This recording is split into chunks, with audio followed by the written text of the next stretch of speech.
O Grande Conflito, capítulo 16. América. Embora a Igreja Anglicana tenha rejeitado a autoridade e o credo de Roma, aceitou em sua adoração muitas das cerimônias católicas. Circulava a alegação de que as coisas que a Bíblia não proibia não eram más em si mesmas. A observância dessas cerimônias teve a tendência de estreitar o abismo que separava as igrejas reformadas de Roma, e algumas pessoas alegavam que esse processo ajudaria os católicos a aderir à fé protestante. Outros discordavam. Eles viam esses costumes como estandartes da escravidão da qual já haviam sido libertados.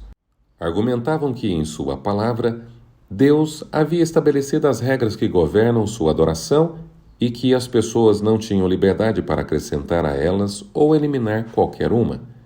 Roma começou a exigir aquilo que Deus não havia proibido e acabou proibindo aquilo que ele explicitamente requeria.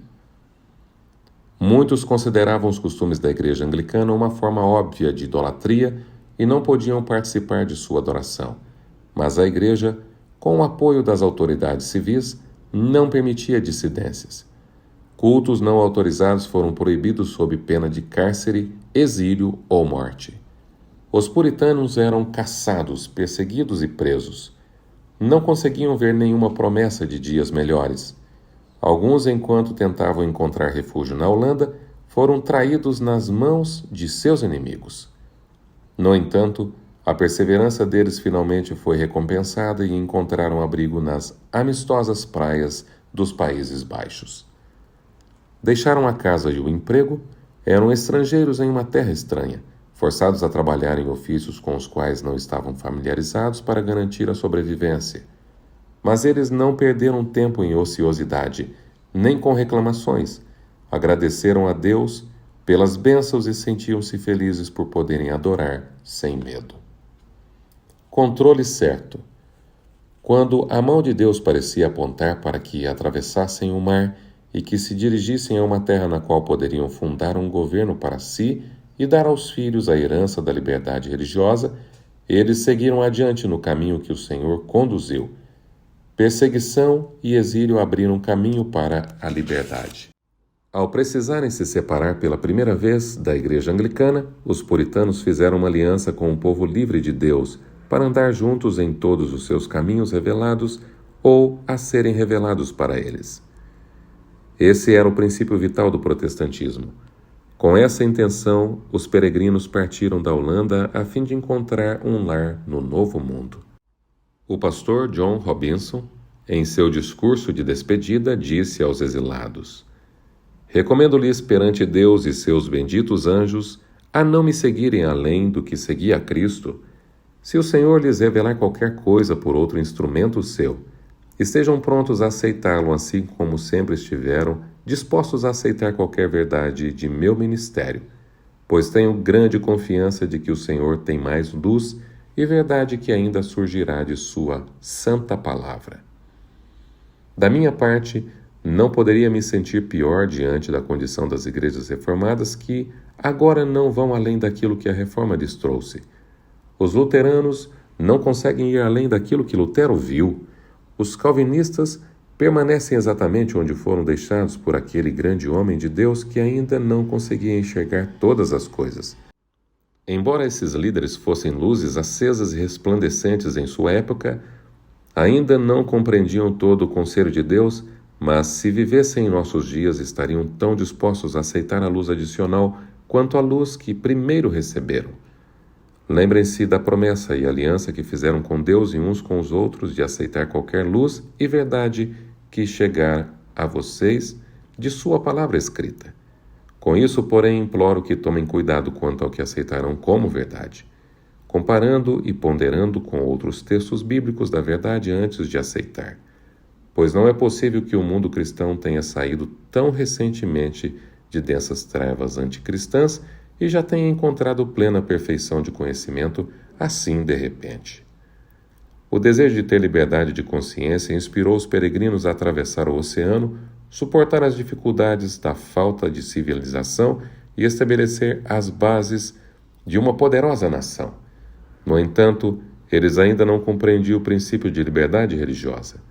A liberdade que tanto sacrificaram para obter, não estavam prontos para dispensar aos outros. A doutrina de que Deus concedeu à Igreja o direito de controlar a consciência, definir e punir as heresias, é um dos erros mais profundamente enraizados do papado. Os reformadores não estavam completamente livres do espírito de intolerância vindo de Roma. A escuridão densa que envolveu a cristandade ainda não havia desaparecido por completo. Os colonos formaram uma espécie de igreja estatal e autorizaram os oficiais do governo a eliminar a heresia. Tamanho poder secular estava nas mãos da igreja. Isso levou ao resultado inevitável de perseguição. Liberdade de consciência. Assim como os primeiros peregrinos, Roger Williams foi para o Novo Mundo em busca de sua liberdade religiosa. Ao contrário deles, porém, reconhecia aquilo que tão poucos até então haviam entendido, que essa liberdade é direito absoluto de todos. Buscava a verdade com devoção. Williams foi a primeira pessoa do cristianismo moderno a estabelecer um governo civil baseado na doutrina da liberdade de consciência. Ele declarou: os oficiais públicos ou governamentais podem decidir quais são nossas responsabilidades uns para com os outros. Entretanto, quando tentam decretar os deveres de qualquer indivíduo perante Deus, estão agindo de forma inapropriada. E ninguém pode se sentir seguro, pois ficará claro que, se a autoridade tiver esse poder, tem poder para promulgar um conjunto de opiniões e crenças hoje e outro amanhã. Isso foi feito na Inglaterra por diferentes reis e rainhas e na Igreja Católica Romana por diferentes papas e concílios. As pessoas tinham obrigação de frequentar a igreja instituída sob pena de multa ou prisão. Roger Williams acreditava que obrigar qualquer um a se unir com aqueles que creem de maneira diferente é uma violação aberta dos direitos naturais da pessoa. Arrastar os não religiosos e relutantes para a adoração pública parece simplesmente exigir que sejam hipócritas. Ninguém deve ser forçado a cultuar, acrescentou, ou a apoiar qualquer tipo de adoração contra a própria vontade. As pessoas respeitavam Roger Williams, porém não podiam tolerar sua exigência por liberdade religiosa. Para evitar a prisão, ele foi forçado a fugir para a floresta deserta durante o frio e as tempestades de inverno.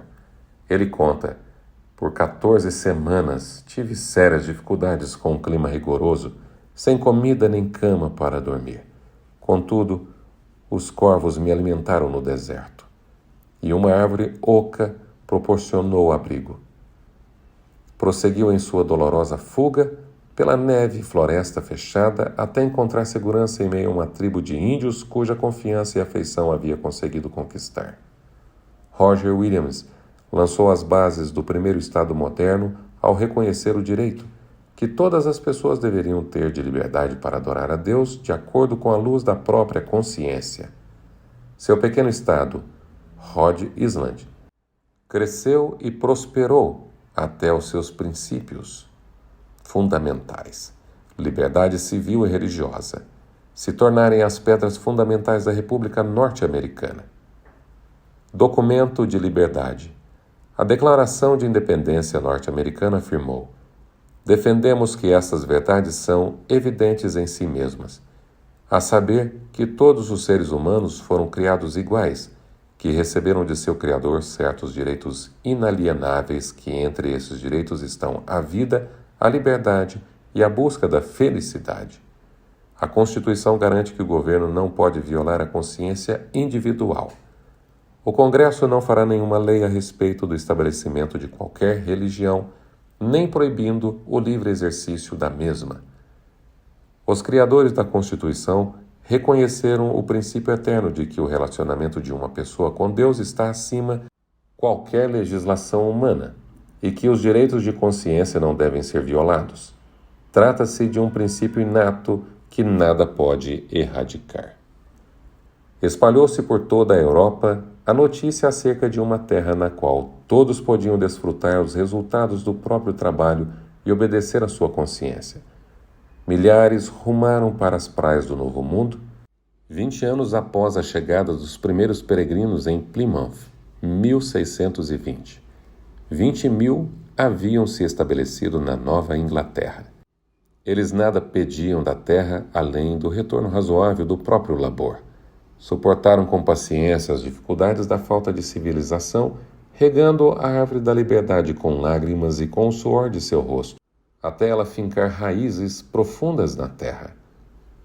A maior garantia de grandeza. Tanto o lar quanto a escola e a igreja ensinavam os princípios bíblicos. Os frutos das Escrituras eram demonstrados com clareza na economia, inteligência, pureza e temperança. Por anos, não se via um bêbado, nem se ouvia um palavrão, nem mesmo se encontrava um mendigo. Os princípios da Bíblia são a maior garantia da grandeza de uma nação. As frágeis colônias cresceram e se transformaram em estados poderosos. O mundo então notou a prosperidade de uma igreja sem papa e um estado sem rei. Contudo, um número cada vez maior de pessoas era atraído aos Estados Unidos por motivos diferentes dos que levaram os peregrinos para lá. Eram indivíduos que buscavam apenas vantagens materiais. Os primeiros colonos permitiam que somente membros da igreja votassem ou tivessem cargo no governo. Aceitaram essa medida a fim de preservar a pureza do Estado. No entanto, isso acabou resultando na corrupção da igreja. Muitos se uniam à igreja sem realizar uma mudança no coração. Até mesmo no ministério havia indivíduos que nada conheciam do poder renovador do Espírito Santo.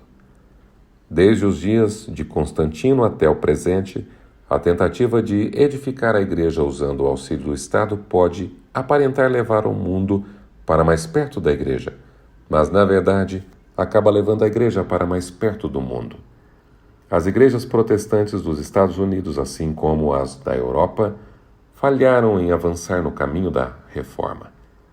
A maioria, assim como os judeus dos tempos de Cristo ou os católicos da época de Lutero, sentiam-se contentes em crer da mesma maneira que seus antepassados.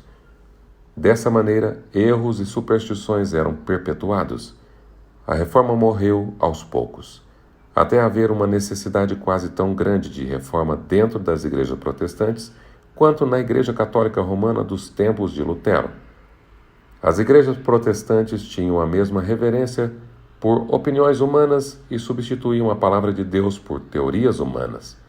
As pessoas negligenciavam o estudo das Escrituras e, assim, continuaram se apegando a doutrinas sem fundamento bíblico. O orgulho e a extravagância eram incentivados sob a aparência de religião e as igrejas se corromperam. Tradições que arruinaram milhões ganharam raízes. A igreja exaltava essas tradições em vez de contender fervorosamente pela fé, de uma vez por todas confiada aos santos. Assim se desgastaram os princípios pelos quais os reformadores tanto haviam sofrido. O fim do capítulo 16 do Grande Conflito.